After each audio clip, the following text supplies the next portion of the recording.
The day I moved $800,000 into a secret trust fund, I thought I was just being cautious. I had no idea I was about to witness the most beautiful thing a grandmother could ever see. Before I share what happened next, if you believe in the power of family love and quiet sacrifice, give this video a like and share it with someone special.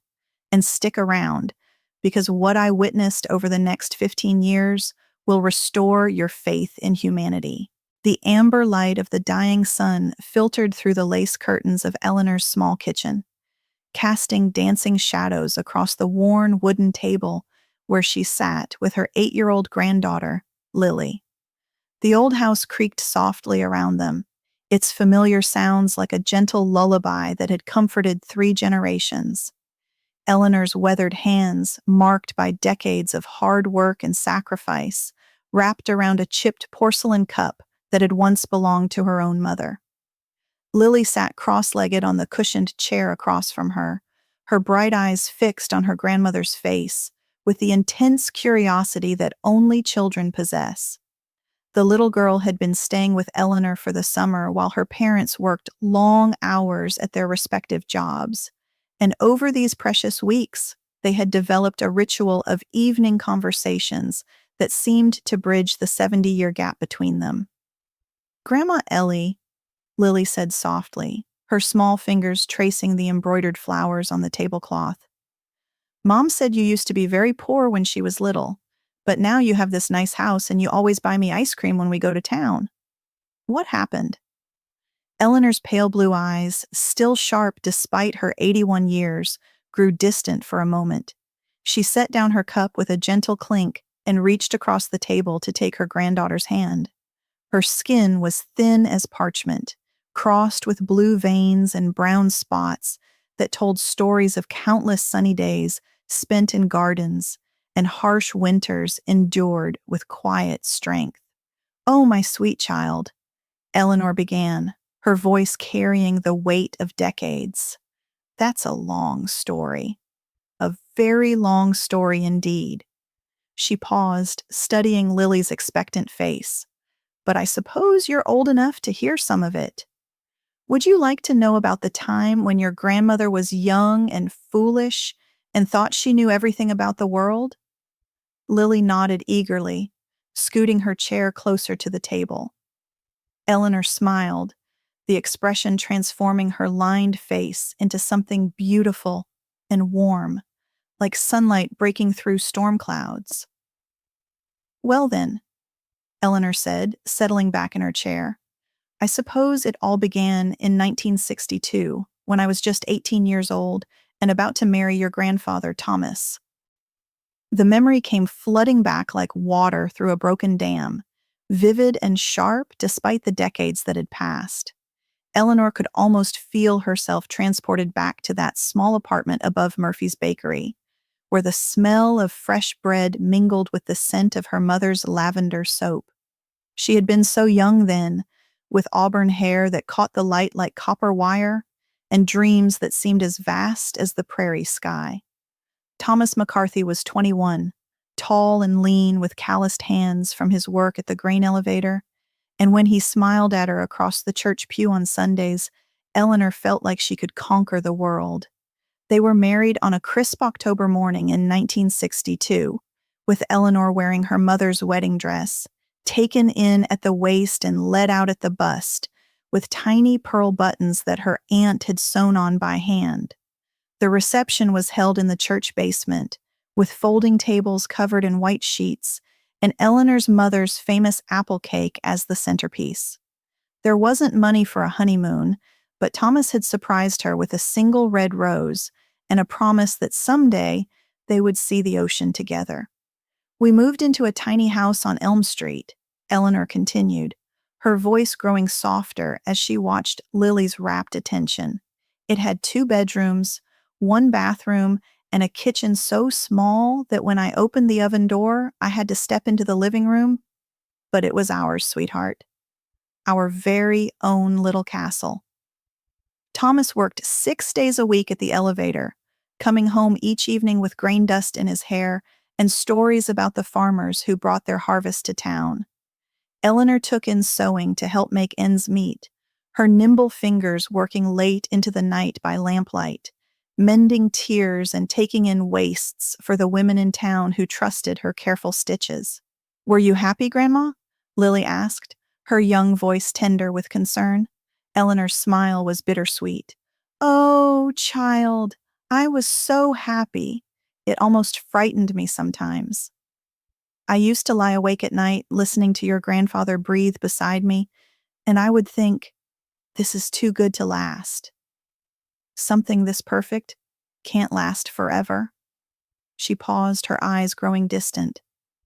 "I suppose I was preparing myself for loss even then, though I didn't know it at the time. The first real test came in their 3rd year of marriage, when Eleanor discovered she was pregnant with their first child. The joy was overwhelming. Thomas had lifted her right off her feet and spun her around the kitchen until she was dizzy with laughter. But joy, Eleanor had learned, often came with a price. The pregnancy was difficult from the start. Eleanor spent the first 3 months barely able to keep food down, and by her 6th month, the doctor, a kindly old man named Dr. Patterson, had ordered her to bed rest. Thomas took on extra shifts, working 7 days a week now, and Eleanor watched from their bedroom window as other women hung laundry on lines and tended their gardens, feeling like a prisoner in her own body. "I remember the day your Aunt Catherine was born," Eleanor told Lily, her voice growing thick with emotion. "It was February 14th, 1966, Valentine's Day. The snow was falling so thick you couldn't see across the street, and Thomas had to shovel our car out 3 times just to get to the hospital. I was in labor for 18 hours. Lily's eyes widened. 18 hours? That's almost a whole day. Nearly, Eleanor agreed, squeezing her granddaughter's hand. But when I finally held your aunt in my arms, this tiny, perfect little person with the most beautiful dark hair, I understood what people meant when they talked about miracles. She was worth every moment of pain, every sleepless night, every worry.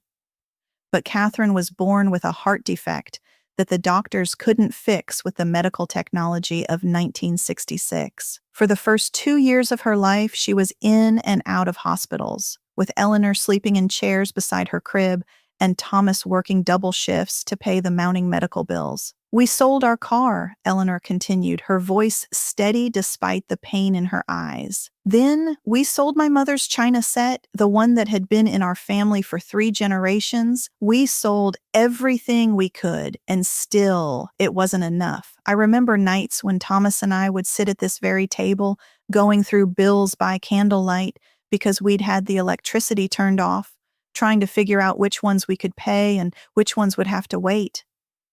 "That must have been scary," Lily whispered. "It was, sweetheart. But you know what I learned during those dark days? I learned that love doesn't need fancy things to survive. Your grandfather would come home exhausted from working 2 jobs, and he would still sit by Catherine's crib and sing her lullabies. He would hold her tiny hand and tell her stories about the princess who lived in the clouds. And in those moments, we were the richest people in the world. Catherine died on a Tuesday morning in March, just 2 weeks after her 2nd birthday. Eleanor remembered every detail of that day with crystal clarity.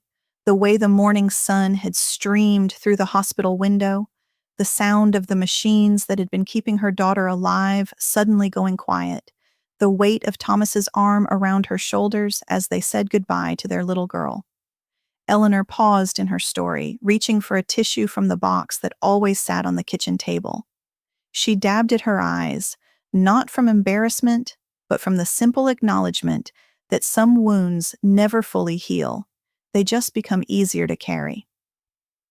"I'm sorry, Grandma," Lily said softly, reaching across to pat Eleanor's weathered hand with her small, smooth one. "I didn't mean to make you sad." "Oh, my darling girl," Eleanor said, covering Lily's hand with both of hers. "You haven't made me sad. These are just memories, and memories, Even the painful ones are treasures. They're proof that we loved someone so much that losing them changed us forever. And that's not something to be sorry about. She took a shaky breath and continued. After Catherine died, your grandfather and we were broken for a while. We didn't know how to talk to each other, how to be in the same room together without seeing her absence everywhere we looked. Thomas blamed himself, thought if he had worked harder, made more money, we could have afforded better doctors.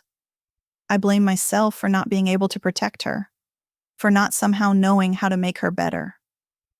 The grief had nearly destroyed their marriage. For months, they moved around each other like strangers, speaking only when necessary, sleeping on opposite sides of their bed with a chasm of sorrow between them. Eleanor had seriously considered leaving, packing her few belongings and moving back in with her parents, convinced that she and Thomas were broken beyond repair. But then, Eleanor continued, her voice growing stronger, something beautiful happened. I woke up one morning to find your grandfather sitting in Catherine's old room, crying. Not the angry tears we'd both shed so many times, but quiet, healing tears. And I realized that we'd been trying to carry our grief alone when we should have been carrying it together. They had talked that day like they hadn't talked since before Catherine's birth. Really talked, sharing their fears and guilt and desperate hope that their daughter had known how much she was loved. They had held each other and wept, and slowly, carefully, they had begun to rebuild their life together. A year later, your Uncle James was born, Eleanor said, and for the first time since beginning her story, her smile was purely joyful. He was healthy and loud and absolutely perfect. And 3 years after that came your mother, Sarah, with her father's stubborn chin and her mother's tendency to worry about everyone and everything. The 1970s brought new challenges and new joys. Thomas had been promoted to assistant manager at the grain elevator, which meant a small but steady increase in their income. Eleanor had started a small business doing alterations and custom sewing from their home, her reputation for fine needlework spreading throughout their small town and into the neighboring communities. I remember those years as some of the happiest of my life, Eleanor told Lily, her eyes growing warm with the memory. Your Uncle James was such a serious little boy. He would sit right here at this table doing his homework, his tongue poking out of the corner of his mouth when he concentrated really hard. And your mother? Eleanor chuckled. Your mother was into everything. She had questions about everything she saw, wanted to know how things worked and why people did what they did. Sarah had been the family mediator from an early age, the one who could smooth over arguments between her parents and older brother, who somehow always knew exactly what to say to make people feel better about themselves. She was also fiercely protective of those she loved, a trait that had sometimes gotten her into trouble at school when she'd stand up for kids who were being picked on. Your mother was about Lily's age when she decided she was going to be a doctor, Eleanor continued. She'd set up a hospital in her bedroom with her dolls as patients, and she would perform very serious operations with her toy stethoscope and a butter knife she'd borrowed from the kitchen drawer. She was so determined, even then. But determination, Eleanor had learned, wasn't always enough. The economic recession of the late 1970s hit their small farming community hard. The grain elevator where Thomas worked was forced to lay off half its employees, and despite his years of loyal service, Thomas found himself out of work for the first time since he'd been 16 years old. Those were dark days, Eleanor admitted, her voice growing quiet again. Your grandfather was a proud man, and being unable to provide for his family, it ate at him. He would leave the house every morning, dressed in his good clothes, pretending to go to job interviews. But I knew he was just walking around town, too ashamed to come home and admit that there was no work to be found. Eleanor's sewing business became their lifeline during those months. She worked from dawn until late at night, taking on any job she could find, hemming curtains, mending work clothes, creating costumes for the local theater group's productions. Her fingers were often so sore from the constant needlework that she could barely hold a coffee cup, but she never complained. "I was grateful to have something to contribute," she explained to Lily. "But I was also terrified. What if I got sick? What if I couldn't work? What would happen to us then?" The fear was a constant companion during those months, sitting on Eleanor's chest like a weight that made it hard to breathe. She had started hiding small amounts of money wherever she could, $1 tucked into a flour canister, loose change buried in the bottom of her sewing basket, anything she could save without Thomas noticing and feeling even more inadequate than he already did.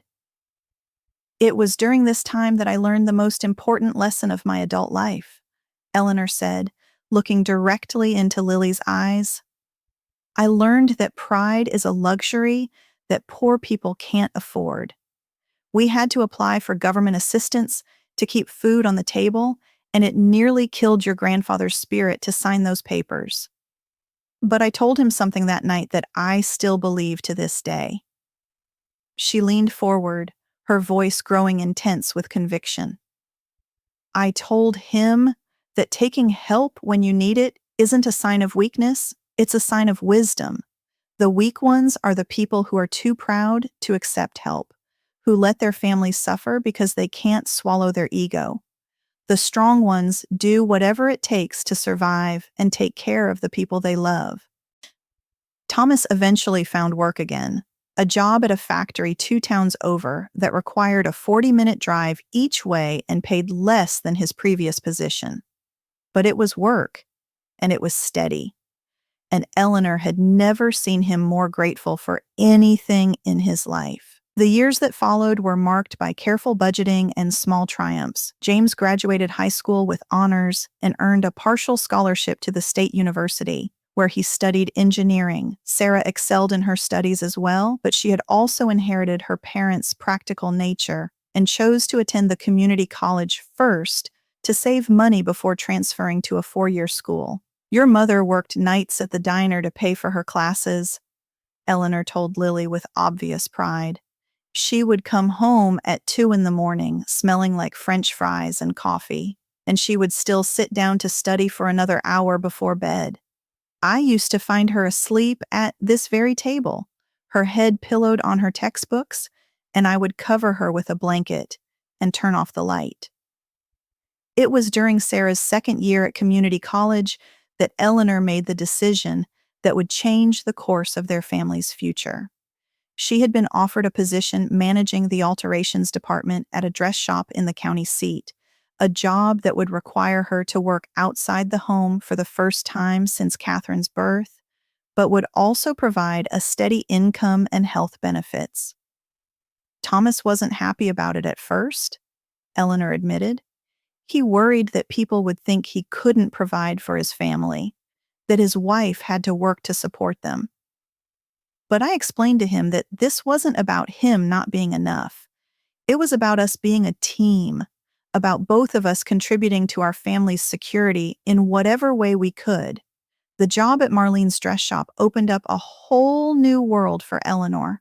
She discovered she had a gift not just for sewing, but for understanding what made people feel beautiful and confident.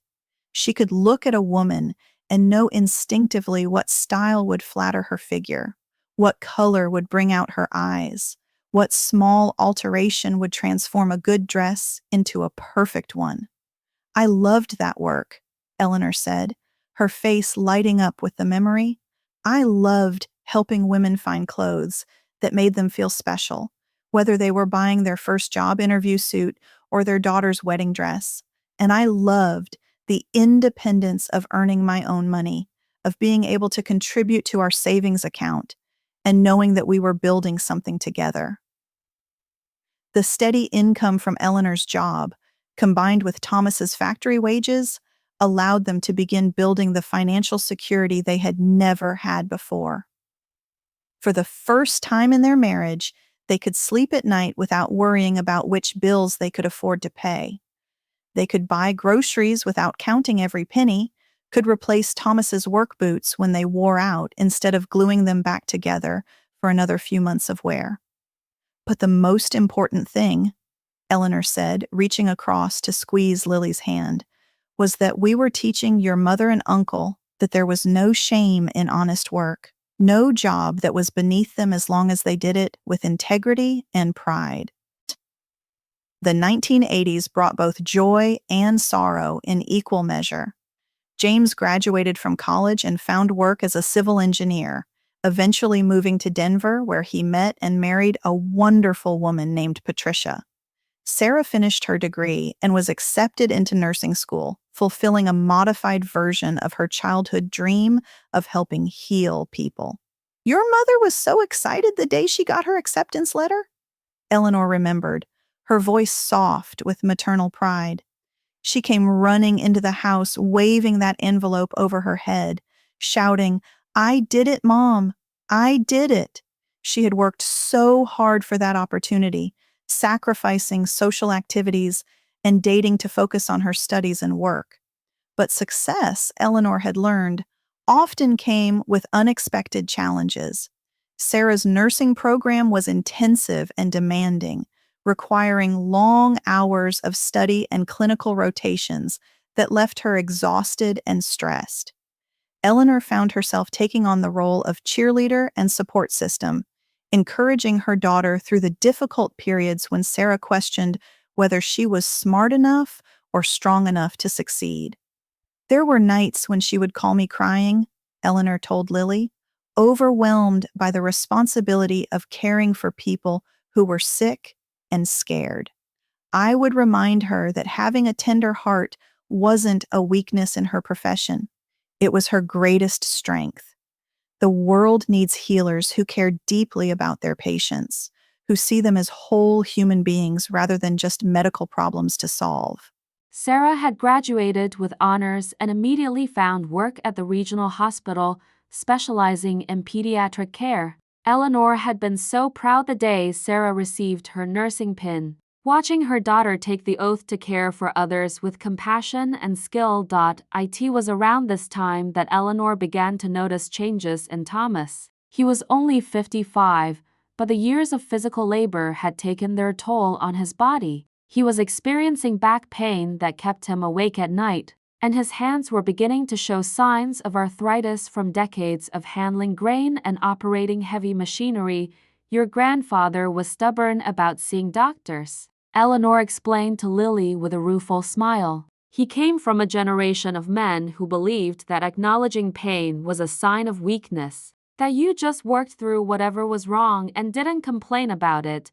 But Eleanor had lived through too much loss to ignore the warning signs. She scheduled the doctor's appointment herself and practically dragged Thomas to the clinic, where Dr. Martinez Dr. Peterson had retired years earlier, ran a series of tests that confirmed Eleanor's worst fears. Thomas had lung disease, likely caused by years of exposure to grain dust and industrial chemicals at the factory. The prognosis was uncertain. With proper treatment and lifestyle changes, he might have many good years ahead of him. Without them, his condition would progressively worsen until it became difficult to breathe, to work, to live the active life he had always taken for granted. The hardest part, Eleanor said, her voice thick with emotion, was watching this strong, capable man slowly come to terms with his own mortality. He had always been the one who fixed things, who solved problems, who took care of everyone else. Learning to accept help, to acknowledge his limitations, was almost harder for him than dealing with the physical symptoms of his illness. The next few years required major adjustments for the entire family. Thomas had to leave his job at the factory, applying for disability benefits that provided a fraction of his former income. Eleanor increased her hours at the dress shop, eventually becoming the assistant manager and taking on additional responsibilities that came with a modest raise in pay. We had to learn to live on less again, Eleanor told Lily. But this time it was different. We weren't young anymore, with decades ahead of us to rebuild our finances. Your grandfather was sick, and we both knew that his medical expenses were only going to increase over time. It was during this period that Eleanor made the first of several financial decisions that would prove crucial to their family's future. She had always been careful with money, but now she became strategic about it in ways she had never needed to be before. She researched different savings accounts and investment options, seeking advice from the bank manager and even driving to the county library to check out books about personal finance. People used to think that women didn't understand money. Eleanor said with a slight laugh that we were too emotional or impractical to make sound financial decisions. But I had been managing our household budget for 30 years, stretching every dollar until it screamed, making sure there was food on the table and clothes on our backs even when money was tight. If that wasn't financial management, I don't know what was. Eleanor discovered that she had an intuitive understanding of risk and reward, ability to see long-term consequences that served her well in making investment decisions. She started small, investing tiny amounts in conservative mutual funds and carefully monitoring their performance. She read financial newspapers and magazines, learning the language of stocks and bonds and retirement planning. Your grandfather thought I was being overly cautious, Eleanor remembered, but I had lived through too many financial crises to take unnecessary risks. I knew that every dollar we lost to a bad investment was a dollar that couldn't pay for his medications or put food on our table if his condition worsened. Thomas's health remained relatively stable for several years, allowing him to enjoy retirement in ways they hadn't expected to be possible. He took up woodworking in the garage, creating beautiful furniture pieces that Eleanor would display proudly throughout their home. He spent time with his grandchildren James and Patricia's two boys, and eventually Sarah's children when she married her husband David and started her own family.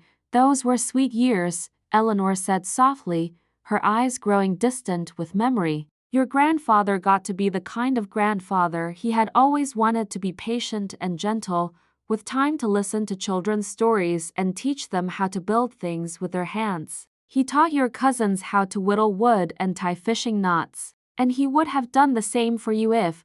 Her voice trailed off, and Lily could see the pain that still lingered in her grandmother's eyes. Eleanor took a deep breath and continued, your grandfather passed away in 1995, just before your mother graduated from nursing school. He had been in the hospital for 3 weeks with pneumonia, and we all knew. We knew he wasn't going to come home this time. Thomas died on a quiet Sunday morning in April, with Eleanor holding his hand and Sarah sitting on the other side of his hospital bed. James had driven through the night from Denver, arriving just in time to say goodbye to the man who had taught him the value of hard work and the importance of treating everyone with dignity and respect.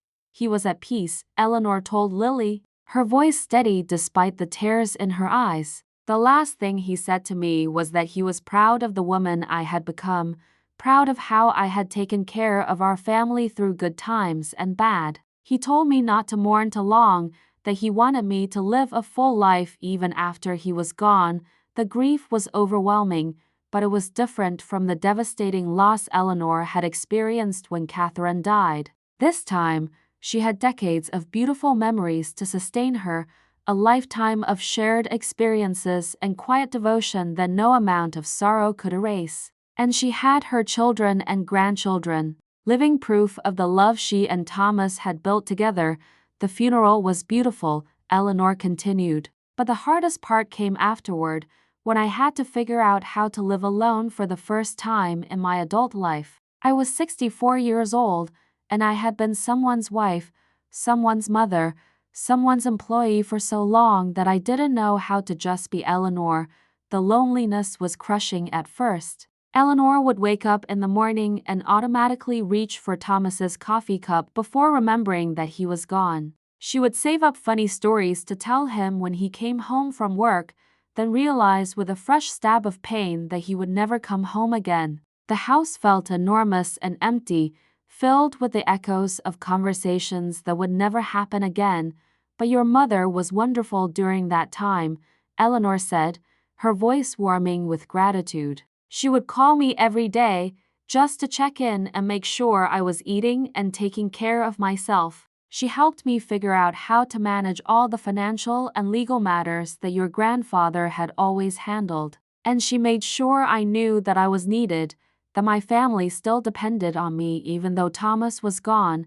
Eleanor gradually began to build a new life as a widow. She increased her hours at the dress shop again, finding comfort in the routine of work and the social interaction with customers and coworkers. She joined a grief support group at her church, where she met other women who were learning to navigate life after loss. She discovered that she enjoyed her own company more than she had expected, that there was freedom in making decisions without having to consult anyone else. I also discovered that I was pretty good at managing money on my own, Eleanor said with a hint of pride. All those years of careful budgeting and strategic thinking had prepared me well for handling our finances independently. I continued investing small amounts, always conservatively but consistently, and I was amazed to see how those investments grew over time. The late 1990s and early 2000s were years of gradual change and unexpected opportunities. Eleanor's careful investments had grown steadily, providing her with a sense of financial security she had never experienced before. She was able to help James and Patricia with the down payment on their first house, and she had set aside money for Sarah's children's education even before they were born. I learned something important during those years, Eleanor told Lily, leaning forward with the intensity of someone sharing a crucial life lesson. I learned that money isn't just about buying things or even about security, it's about options. Having money means having the freedom to make choices based on what's right for your family, not just on what you can afford. Eleanor's position at the dress shop had evolved over the years until she was essentially running the day-to-day operations, with the owner, Marlene, increasingly relying on her judgment and expertise. When Marlene decided to retire in 2001, she offered to sell the business to Eleanor at a price that would allow her to pay for it over time. I was terrified, Eleanor admitted. I was 66 years old, and the idea of owning my own business seemed impossible. But I also knew that this was an opportunity that might never come again. And I had learned to recognize when fear was just another word for excitement in disguise.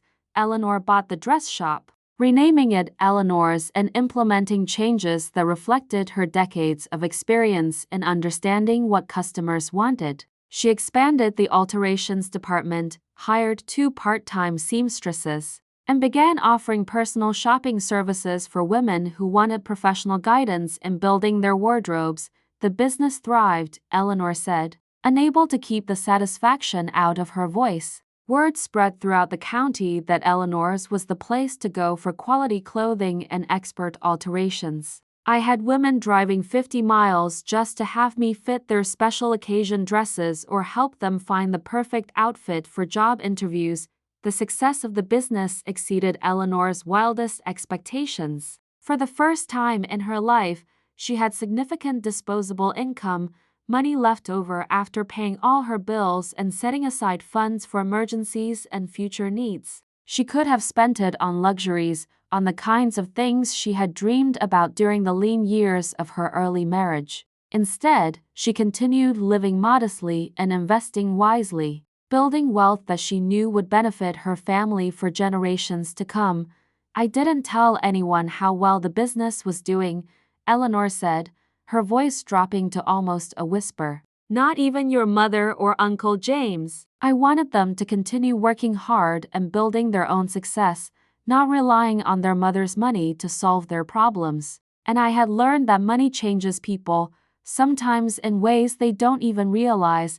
Eleanor had watched other families torn apart by inheritance disputes and financial jealousy. She had seen siblings stop speaking to each other over relatively small amounts of money, and marriages destroyed by disagreements about how to spend or save windfall income. She was determined not to let money become a source of conflict in her own family, so I kept quiet about the trust fund I had established, she continued, and I continued living in this same little house, driving my same old car, shopping for bargains at the grocery store just like I always had. People in town knew the dress shop was successful, but they had no idea just how successful it had become.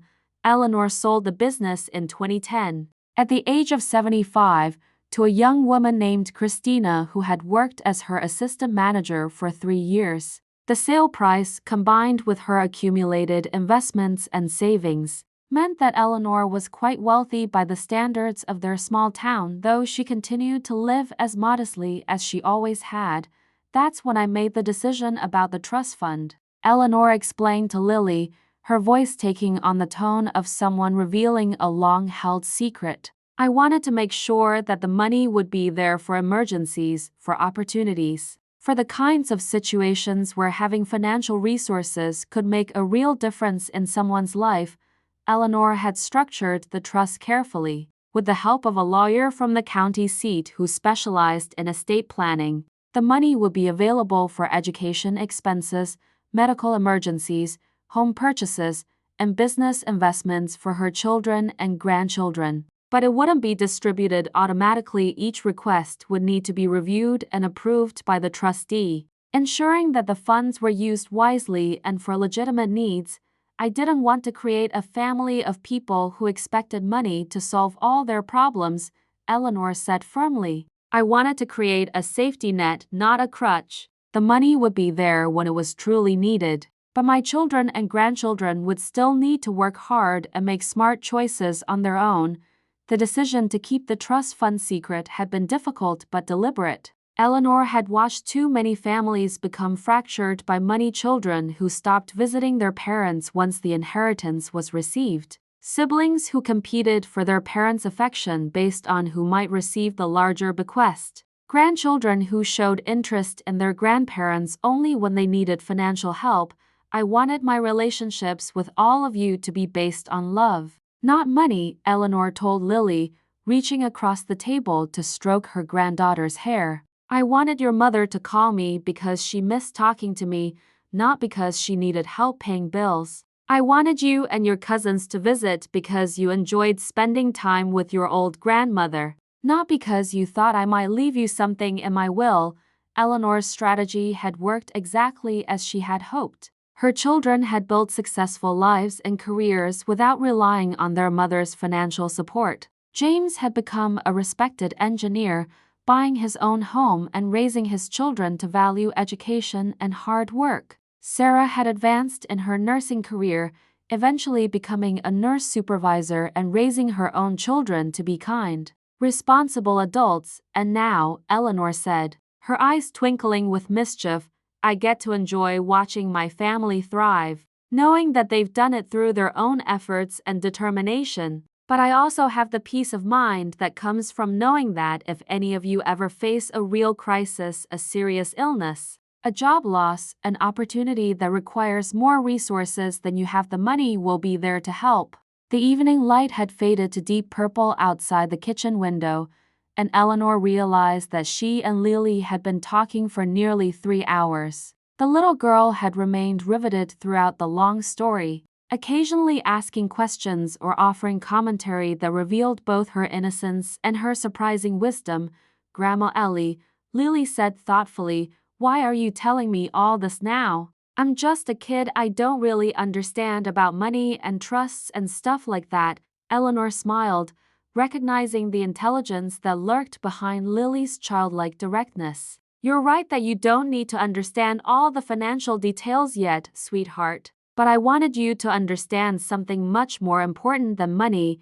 She stood up slowly, her joints protesting after sitting in the same position for so long, and moved to the window where she could see the first stars beginning to appear in the darkening sky. Lily followed her, slipping her small hand into Eleanor's weathered one.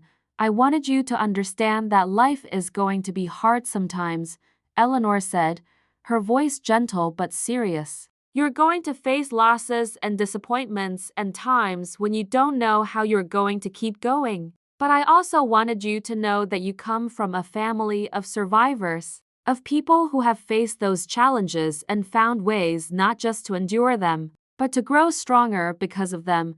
Eleanor turned to look down at her granddaughter. Seeing Thomas's stubborn chin and Sarah's curious eyes reflected in the child's face. Your great-grandfather and I lived through the Great Depression, and we learned that the most important things in life can be bought or sold. We learned that love doesn't depend on having nice things, that family means taking care of each other no matter what, and that dignity comes from how you treat people, not from how much money you have in the bank. She paused, gathering her thoughts before continuing. Your grandfather Thomas taught me that real strength isn't about never falling down, it's about getting back up every time you fall. Your mother taught me that helping others can be the most rewarding work you'll ever do. Your Uncle James taught me that education is something no one can ever take away from you, no matter what else you might lose. Lily nodded solemnly. Though Eleanor suspected she wouldn't fully understand the weight of these lessons for many years to come, that was all right. The words would be there in her memory, waiting for the moments when she would need them most. And the money? Lily asked. Will I get some of it when I grow up? Eleanor chuckled, pleased by her granddaughter's practical curiosity. Maybe, if you need it for something important like college or buying a house or starting a business. But more importantly, you're going to inherit something much more valuable than money. What's that? You're going to inherit the knowledge that you can handle whatever life throws at you, Eleanor said, squeezing Lily's hand. You're going to know that you come from a long line of women who were smart and strong and resourceful, who found ways to take care of their families even when times were tough. You're going to know that you have people who love you unconditionally, who will support you through the hard times and celebrate with you during the good ones. Eleanor led Lily back to the kitchen table, where she began clearing away their empty cups and the box of tissues that had seen considerable use during their long conversation. But Grandma, Lily said, climbing back into her chair, what about now? What happens to the money if you don't need it? Eleanor paused in her clearing, a small smile playing at the corners of her mouth. Well, that's the beautiful part of the story, isn't it? I'm 81 years old, and I've been blessed with good health and a comfortable life. The money just keeps growing, waiting for the moments when it can do the most good. She sat back down, her movements slower now as the evening's emotional journey had taken its toll. Just last month, your cousin Michael James's oldest boy called to tell me he'd been accepted to medical school. He was so excited, but also worried about how he was going to pay for it. His parents have done well for themselves, but medical school is expensive, and he didn't want to burden them with that kind of debt. Eleanor's eyes sparkled with satisfaction. So I called the trustee, Mr. Henderson, at the bank, and we arranged for Michael's tuition to be paid from the trust. He has no idea where the money came from. His parents think he received a special scholarship, and Michael believes he's just incredibly lucky. But you and I know the truth, don't we? Lily nodded eagerly, caught up in the conspiracy of her grandmother's secret generosity. That's like being a fairy godmother. Exactly like that, Eleanor agreed, delighted by the comparison. And there have been other times too. When your Aunt Patricia was diagnosed with breast cancer 2 years ago, the trust paid for the experimental treatment that her insurance wouldn't cover. When your mother wanted to go back to school to get her master's degree but worried about the cost, the trust made it possible. When the roof on James's house was damaged in that terrible storm last spring, guess who paid for the repairs? Eleanor reached across the table and took both of Lily's hands in hers. You see, sweetheart, the most beautiful thing about having money isn't spending it on yourself, it's being able to help the people you love achieve their dreams and weather their storms without them ever having to worry about how they'll manage. As the night deepened around them, Eleanor found herself sharing more recent memories, stories that brought her narrative full circle to the present moment.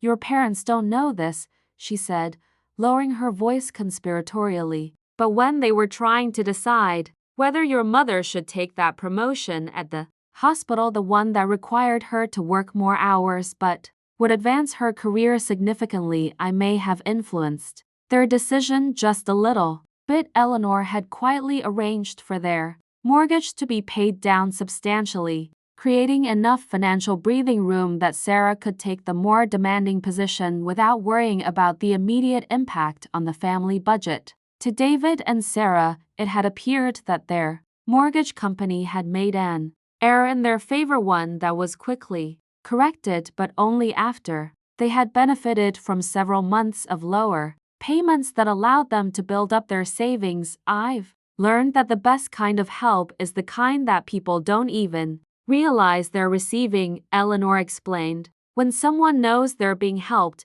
it can make them feel grateful but also dependent, maybe even a little resentful. But when they think they're succeeding entirely on their own merit, which they are really, just with a little invisible support, they feel proud and confident and capable.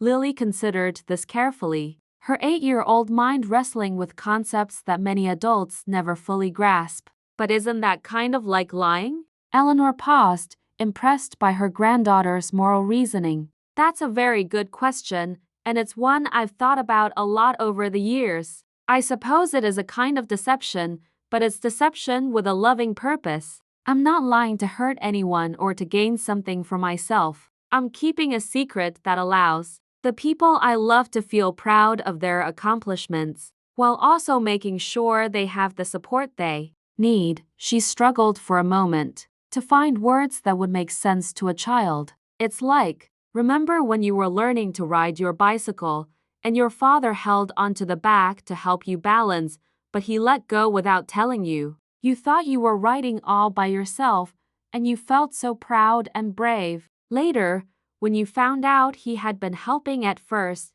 did that take away from your accomplishment? No, Lily said slowly, because I still had to learn how to pedal and steer and everything. He just helped me not fall down while I was learning.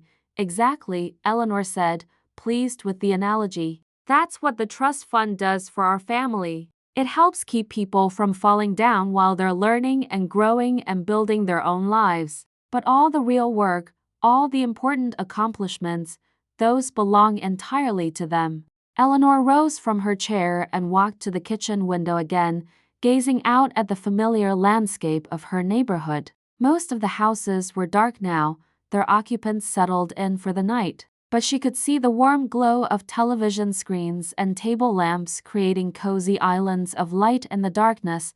I've lived in this house for almost 60 years, she said softly, and I've watched this neighborhood change and grow. I've seen children born and grow up and move away and come back to visit with children of their own.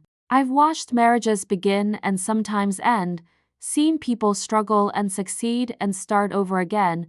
She turned back to Lily, who had moved to stand beside her at the window. And do you know what I've learned from watching all those lives unfold over all those decades? Lily shook her head, waiting for her grandmother's wisdom.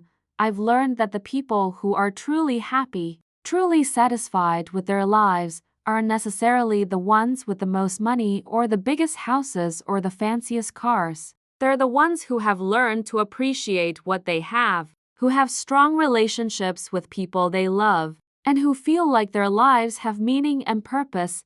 Eleanor's voice grew thoughtful as she continued. Your great-grandfather and I were never wealthy when we were young, but we were rich in all the ways that really mattered. We had each other, we had our children, we had work that we took pride in, and we had a community of people who cared about us. The money came later, and while I'm grateful for the security and opportunities it has provided, it was never the source of our happiness.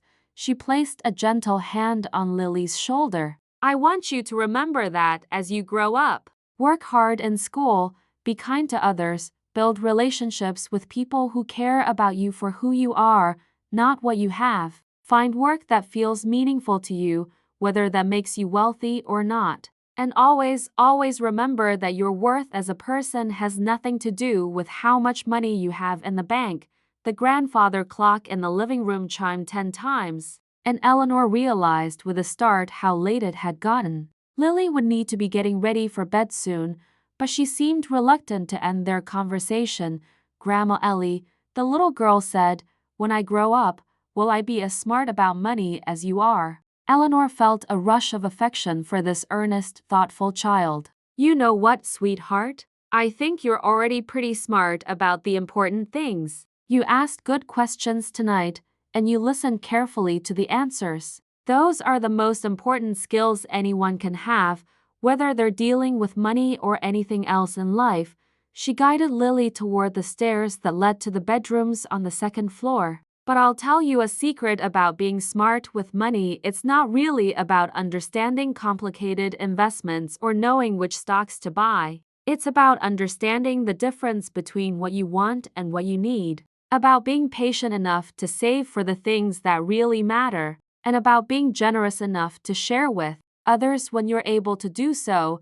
Eleanor had always believed that financial wisdom was really just an extension of the life skills that good parents try to teach their children anyway. The importance of working hard, of living within your means, of planning for the future, of helping others when you could. The specific strategies might change with the times, but the underlying principles remained constant. Your mother and father are already teaching you those things, she continued as they climbed the stairs together. When they give you an allowance but expect you to save part of it for something special you want to buy, that's teaching you about patience and planning. When they have you help choose gifts for your cousins' birthdays, that's teaching you about generosity. When they explain why we can't buy everything we see in stores, that's teaching you about making choices and setting priorities. They reached the top of the stairs, and Eleanor led Lily to the small bedroom that had been decorated especially for her summer visits. The walls were painted a soft lavender, and the shelves were filled with books that Eleanor had been collecting for her granddaughter since before she was born. Will you tell me more stories tomorrow? Lily asked as Eleanor helped her into her pajamas. Of course, sweetheart. I have lots more stories to tell you. Eleanor tucked the covers around Lily's small form and sat on the edge of the bed. But tonight, I want you to dream about all the wonderful stories you're going to create for yourself as you grow up. Dream about the places you'll go and the people you'll meet and the good things you'll do in the world. After Lily had fallen asleep, Eleanor made her way back downstairs to the kitchen, where she sat alone with her thoughts and a cup of chamomile tea. The house was quiet around her, filled with the accumulated memories of decades of family life, and she felt a deep sense of contentment that had taken most of her lifetime to achieve. She thought about Thomas, and how proud he would be to see how their family had grown and prospered. She thought about Catherine, wondering what kind of woman their first daughter would have become if she had lived, what contributions she might have made to the world. She thought about all the choices she had made over the years, the risks taken and avoided, the sacrifices made and rewards earned. Most of all, she thought about the legacy she was leaving behind, not just the money in the trust fund, though that was important, but the values and lessons and stories that she was passing down to the next generation. Money could be spent or lost or stolen, but the things she had shared with Lily tonight would last forever, passed down through the generations like an inheritance of wisdom and love.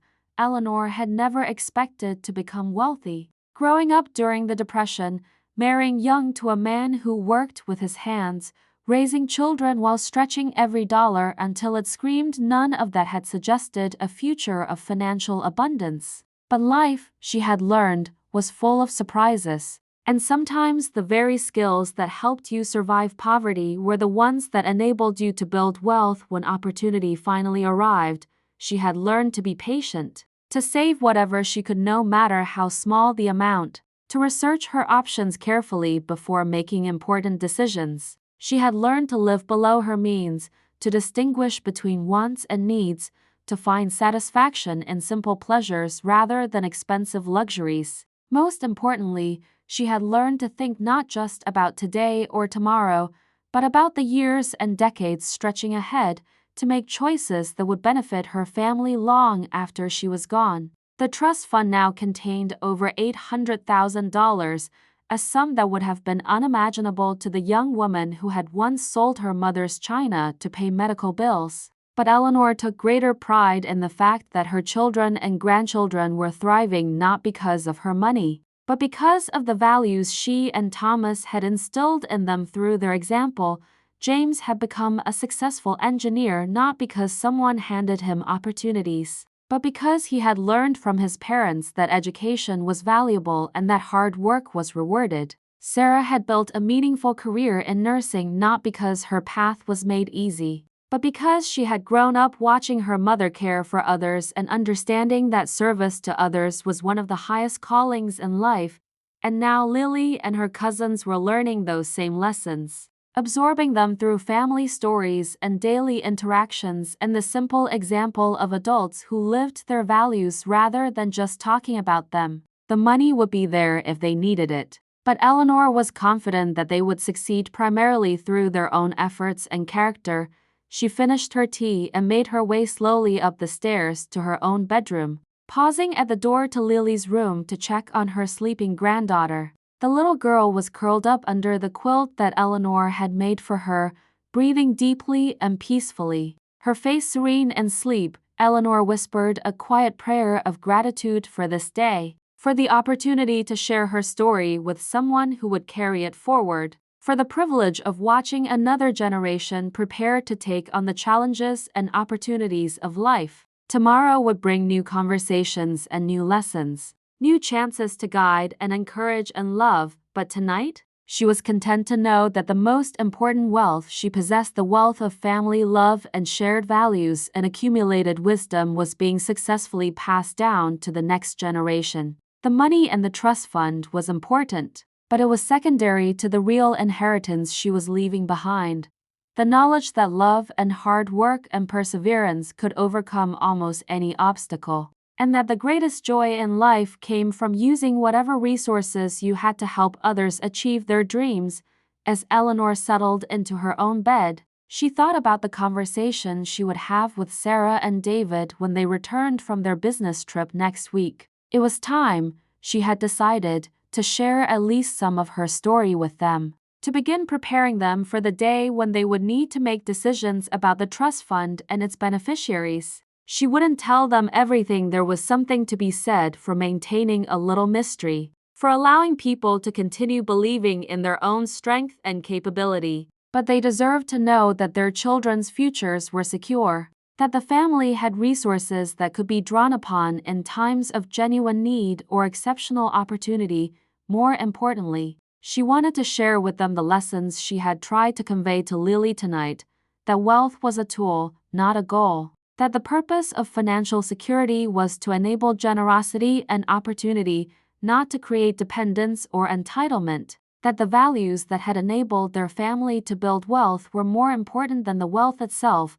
Eleanor closed her eyes and listened to the familiar sounds of the old house settling around her. In the morning, she would wake up to make pancakes for Lily and to begin another day of the simple, precious routine that had become her life as a grandmother and secret benefactor. There would be more stories to tell, more lessons to share, more opportunities to guide and encourage and love, but for now, she was content to rest in the knowledge that she had lived a life of purpose and meaning, that she had faced challenges with courage and seized opportunities with wisdom, and that she was leaving behind a legacy that would benefit her family for generations to come. The trust fund was just money, but the trust she had built with her family, a confidence they had in each other, the love that bound them together, the values that would guide them through whatever challenges lay ahead, that was the true treasure she was passing down, and as sleep began to claim her, Eleanor smiled to think that somewhere in the future, Lily might sit at the same kitchen table with her own granddaughter, sharing stories of resilience and love and the quiet satisfactions of a life well lived. The money would be long gone by then, spent on educations and homes and opportunities and emergencies that couldn't be foreseen. But the stories would remain, and the love would endure, and the lessons would continue to shape new generations of strong, capable, generous people. That, Eleanor thought as she drifted off to sleep, was the best kind of inheritance anyone could hope to leave behind.